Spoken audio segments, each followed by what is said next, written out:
इंसान जिसमें इंसानियत ना हो। एक बार एक बहुत खूबसूरत जंगल हुआ करता था।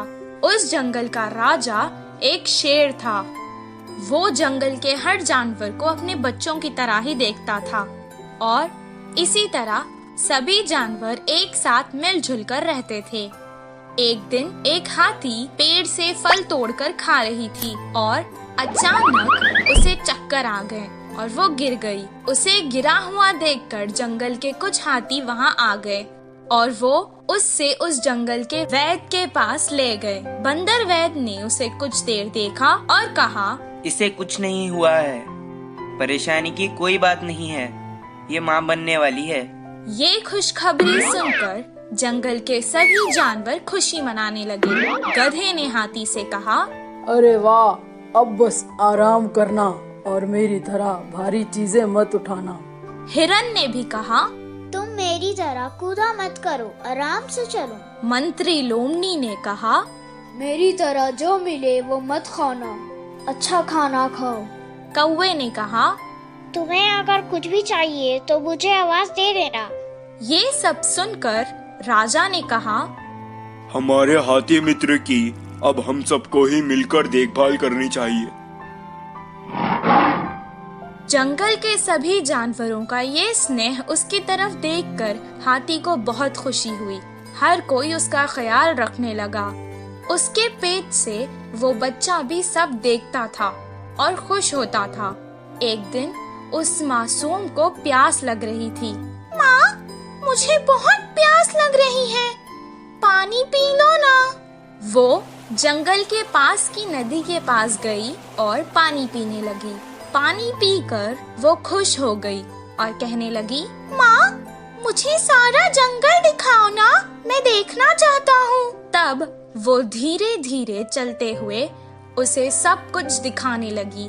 उस खूबसूरत जंगल को देखकर उसके बच्चे को बहुत खुशी हुई। अचानक वो रास्ता भटक गई और जंगल के पास के गांव में आ गई। उस गांव में 2 शरारती बच्चे रहते थे। वो हमेशा सबको सताते और खुश होते थे। गांव के मुखिया की कई डांट पड़ने के बाद भी वो ना बदले, बल्कि उनकी शरारत दिन ब दिन और बढ़ती चली गई। कुछ दिन बाद उन्होंने सोचा कि पटाखों के साथ कुछ शरारत करते हैं। तब उन्होंने वो पटाखे एक अनानास में भर डाले और रख दिए। तभी वहाँ से वो हाथी जा रही थी। पटाखों से भरा अनानास उन्होंने उस बेचारे हाथी को खिला दिया। वो खाते ही अचानक हाथी के मुंह में वो अनानास फट गया और उस बेचारे हाथी का मुंह बुरी तरह से जख्मी हो गया। वो बेचारी तड़पती हुई यहाँ वहाँ भागने लगी, लेकिन उसे ऐसे देखकर उन दोनों शरारती बच्चों को बहुत मजा आने लगा। वो भागते भागते वापस जंगल आ गई और अपने मित्रों को सारा हाल सुनाने लगी। वो सब एक जगह जमा होकर बहुत दुखी हो गए।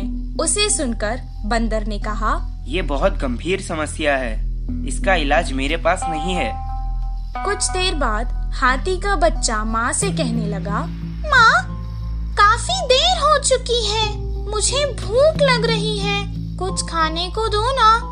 बेचारी मुंह जख्मी होने के कारण ना खुद कुछ खा पा रही थी और ना अपने भूखे बच्चे को कुछ खिला पा रही थी।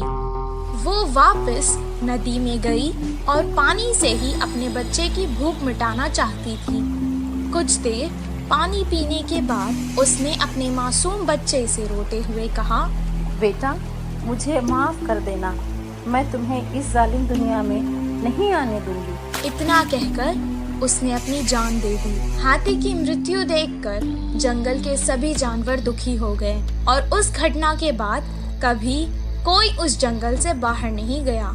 इस कहानी से हमें ये शिक्षा मिलती है कि जिस इंसान में इंसानियत ना हो वो